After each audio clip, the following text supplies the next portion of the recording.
सुबह 8:12 संगीत लहरों का सिंधु सागर थम गया और उसका प्रलय हर सामान्य व्यक्ति से हर संगीत प्रेमी के ऊपर गहरा असर कर गया। एक सुरीली बहन स्वर्ग लोक की यात्रा पर निकली, बरसों से अपने लिए इंतजार करते हुए अपने भैया के पास। वो भैया मानो इंतजार ही कर रहा था कि कब उसकी बहन आए और उसकी बनाई हुई नई धुनें उसे सुनाकर उसके सुरीले आवाज से वो निकाले। दर्शकों, लता मदन मोहन जी का भाई बहन का यह अटूट नाता स्वर्गलोक में अपना काम शुरू ही कर रहा होगा।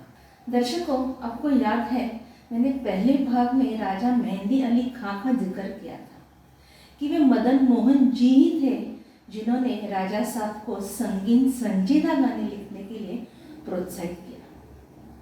खां साहब के प्रति मदन मोहन जी का जो आदर था वो एक घटना से प्रस्तापित होता है।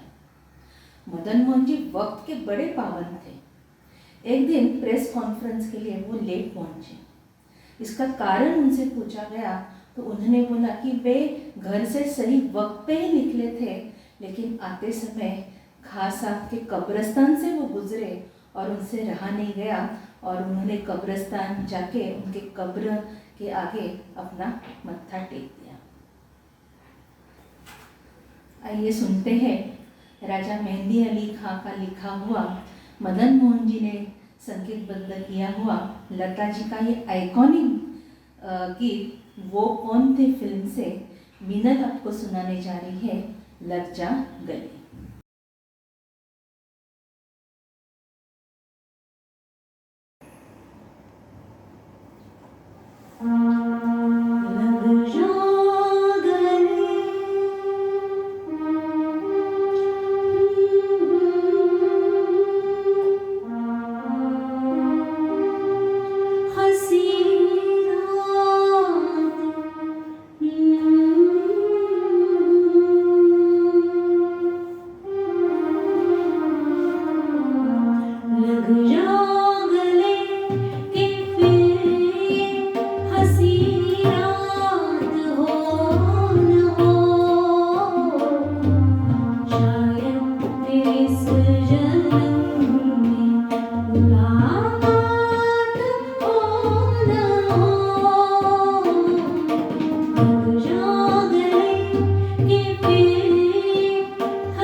लता दीदी के बाद मदन मोहन जी के संगीत को पूरा न्याय मिला तलत महमूद जी से।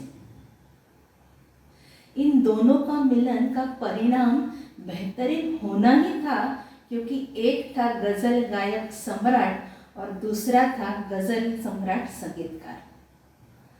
मदहोश फिल्म का मेरी याद में तुम ना आंसू बहाना, इस गाने से दोनों का दिलो दिमाग पर इतना असर पड़ा कि उसके बाद उन्होंने कई बेहतरीन गाने हमें दिए। तलत मदन मोहन इन दो आत्माओं का स्वर और संगीत हमारे लिए एक अविस्मरणीय सौगात ही है। इस सौगात का आनंद लुटते हैं इस गाने से हमसे आया न गया। सुनते हैं।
लता दीदी ने मदन मोहन जी के दौर के वक्त के कई संगीतकारों के साथ काम किया, लेकिन लोगों का कहना था कि लता दीदी मदन मोहन जी के गानों में कुछ अलग ही मिठास स्वाद लगाती है।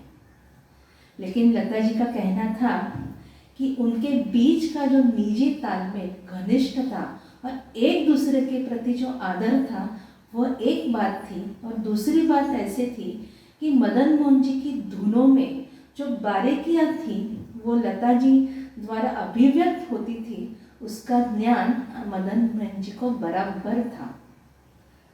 मदन मोहन जी ने हमेशा कई जगह लता दीदी को ध्यान में रखते हुए ही बनी, और कई जो धुनें थी वो आह्वानात्मक ही बनी लता दीदी को ध्यान में रखते हुए। 1958 की फिल्म जेलर का ये खूबसूरत गाना राजेंद्र कृष्ण जी लिखते हैं, प्यार में जलने वाले को आराम कहाँ और चैन कहाँ, ये दोनों खुशनसीब कहाँ होता है। आइए सुनते हैं मिनल से हम प्यार में जलने वालों।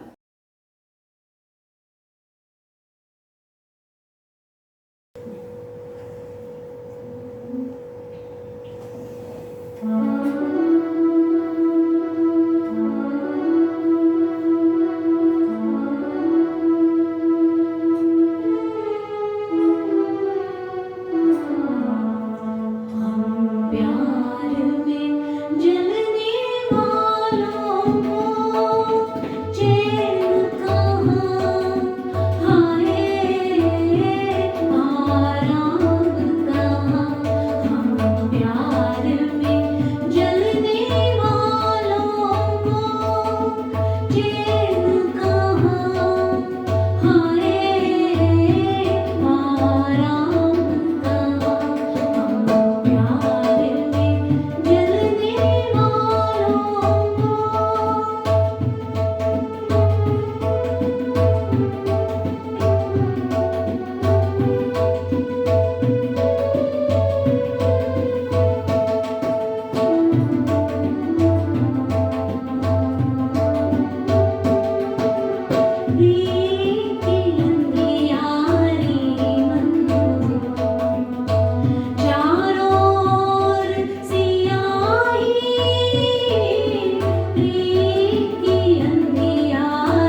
देख कबीरा रोया, 1957 की फिल्म।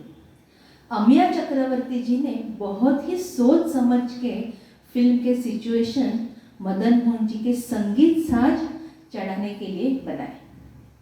राग भाग्यश्री में मन्नाडे से उन्होंने कौन आया मेरे मन के द्वारे गवाया, और उसके बाद उनका मनपसंद राग जय जयवंती की बंदिश की रूपरेखा उन्होंने मन्नाडे से गवाई, फिल्म में हीरो का रियाज के लिए इस्तेमाल करने के लिए। उनको इतनी अच्छी लगी कि उन्होंने पूरा जय जयवंती राग उनसे गवाया और फिल्म में संवाद के साथ हिस्सों में इस्तेमाल किया। लेकिन जब ये डिस्क रिकॉर्डिंग था तो मदन जी ने फरमाइश की कि एक साथ ही पूरा जय जयवंती उसमें आए। सुनते हैं कौन आया मेरे मन के द्वारे, लता फड़के जी आपको सुनाने जा रही है।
मदन मोहन जी गाने की धुनों में कई बदलाव लाते थे। एक धुन नहीं तैयार हुई, उसका नोटेशन नहीं तैयार हुआ तो दूसरी धुन हाजिर करते थे। मदन मोहन जी को अगर गाने के शब्द नहीं पसंद आए या धुन के साथ नहीं जा रहे हैं तो बदलने की दरख्वास्त करते। मजरू जी अपने शब्द बदलने के लिए राजी नहीं होते थे, लेकिन मदन मोहन जी अड़े रहते और उनसे कहते कि अगर उन्होंने नई शब्द बदले तो वे खुद शब्द लिखेंगे और गाना लिख डालेंगे। और 5 मिनट में मजरू जी उनको एक नया गाना लिख के देते थे। एक उत्कृष्टता का किनारा प्राप्त करने का लक्ष्य उन्हें भावनाओं के तट पर खड़ा कर देता था, सकारात्मक हो या नकारात्मक। चिराग 1964 की फिल्म मजरू जी ने आंखों के ऊपर खूबसूरत शब्द लिखे हैं, तेरी आंखों के सिवा। आइए सुनते हैं मिनल से।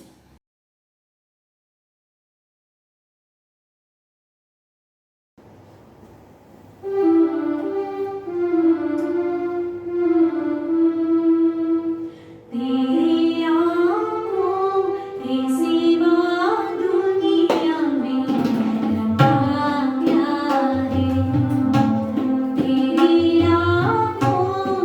सिवा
दर्शकों, पहले भाग में आपने रफ़ी साहब को सुना, अभी मन्ना डे और तलत जी को भी सुना। किशोरदा को हम कैसे भूल सकते हैं। एक बार यूँ हुआ कि किशोरदा को इंडिया से बाहर जाना था, तो सुबह का जो टाइम था उन्होंने पंचम दा और मदन मोहन जी को रिकॉर्डिंग के लिए दिया था। मदन मोहन जी के टाइम पे जब भी वो नहीं पहुंचे और मदन जी को पता चला कि वे पंचम दा का रिकॉर्डिंग कर रहे हैं बालू के स्टूडियो में, तो उन्होंने तुरंत किसी को भेजा किशोरदा को रिकॉर्डिंग के लिए बुलाने के लिए। किशोरदा को पता था मदन मोहन जी का गुस्सा, वे चुपचाप पिछले दरवाजे से निकल गए और मदन जी के स्टूडियो पहुंचे। पंचम वहाँ पहुंचे और यह देखकर मदन जी को इतना गुस्सा आया कि उन्होंने हाथ ग्लास विंडो पे पूरा थाम दिया और अपना हाथ जख्म किया। और दर्शकों, आपको बताने की ज़रूरत ही नहीं उसके बाद क्या हुआ होगा। पंचम दा अपने स्टूडियो गए और बाद में किशोरदा ने मदन मोहन जी के लिए गाना रिकॉर्ड किया। वो कौन सा गाना है सुजय आपको सुनाने जा रहा है, आइए सुनते हैं।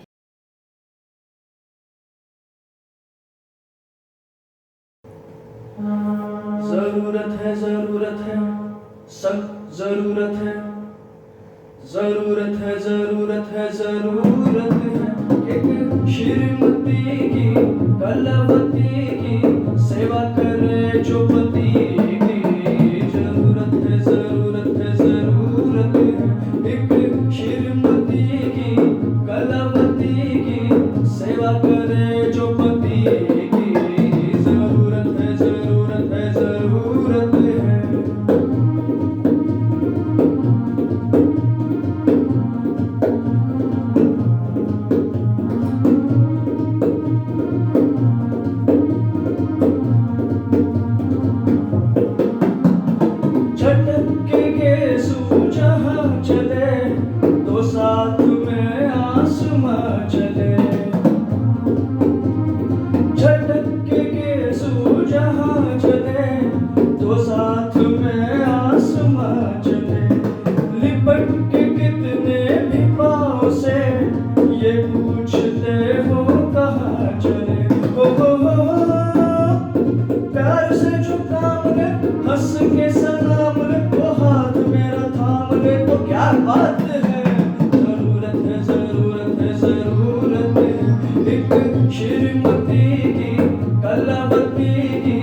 मदन मोहन जी इतनी प्रतिभा संपन्न संगीतकार होने के बावजूद भी उन्हें बहुत ही कम फिल्में मिलती थी। लेकिन 1964 यह साल ऐसा था कि उनको 8 फिल्मों के लिए संगीत देने का अवसर प्राप्त हुआ और यह फिल्में संगीत के वजह से हिट रही। इस फिल्मों में मदन मोहन जी ने 5 गीतकारों से गीत लिखवाए। राजा मेहंदी अली खां साहब, राजेंद्र कृष्ण, साहिर साहब, हसरत जी और कैफी आजमी जी। राजेंद्र कृष्ण जी से उन्होंने जहां आरा, पूजा के फूल और शराबे के लिए गाने लिखे। राजेंद्र कृष्ण जी ने कुल 41 फिल्मों के लिए 284 गाने मदन मोहन जी के लिए लिखे। पूजा के फूल इस फिल्म का ये खूबसूरत गीत सुनते हैं। खमाज राग से मदन जी ने इसे सजाया है, मेरी आंखों में नींद। लता फड़के जी आपको सुनाने जा रही है।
1970 में मदन मोहन जी ने एक संगीत में कलात्मक फिल्म के लिए अपने प्रभावी धुनों का योगदान दिया और वो धुनें जो थी वो दिल को छू ले जाने वाली थी और उसके लिए उनको नेशनल अवार्ड से सम्मानित किया। और जब भी ये बात उनको पता चली तभी जयदेव जी, रफ़ी जी भी उनके साथ थे। तो तभी उन्होंने एक ही प्रश्न किया, क्या मैं सचमुच काबिल हूँ इस अवार्ड के लिए? क्या उन्होंने सचमुच मुझे समझा इस अवार्ड के लिए काबिल? क्योंकि उस वक्त तक मदन मोहन जी ने 100 फिल्मों के लिए 700 गानों में अपने संगीत का योगदान दिया था। वो ऐसा था जॉर्ज बर्नार्ड शॉ के शब्द में कि एक किनारे पहुंचे हुए आदमी के लिए बेड़ा देने जैसा। आइए राग चारुकेशी में ये गाना सुनते हैं, दस्तक फिल्म से बैया ना धरो ओ बलमा। शैलजा लेले आपके सामने प्रस्तुत कर रही है।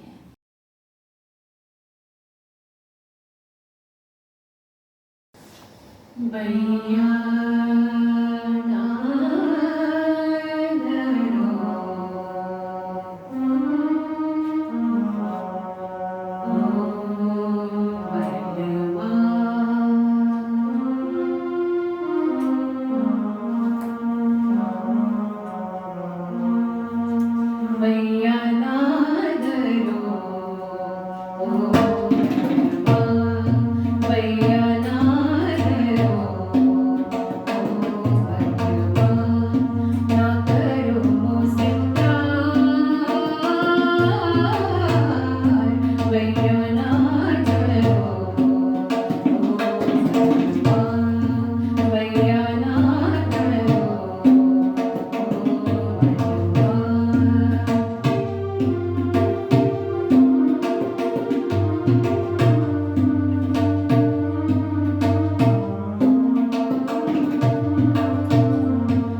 खेद है मदन मोहन जी की संगीत की परिभाषा को जितना उचित न्याय मिलना चाहिए था वो नहीं मिला।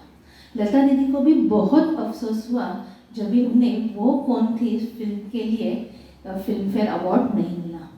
लेकिन मदन मोहन जी को यही अवार्ड था कि लता दीदी को ऐसे लगा।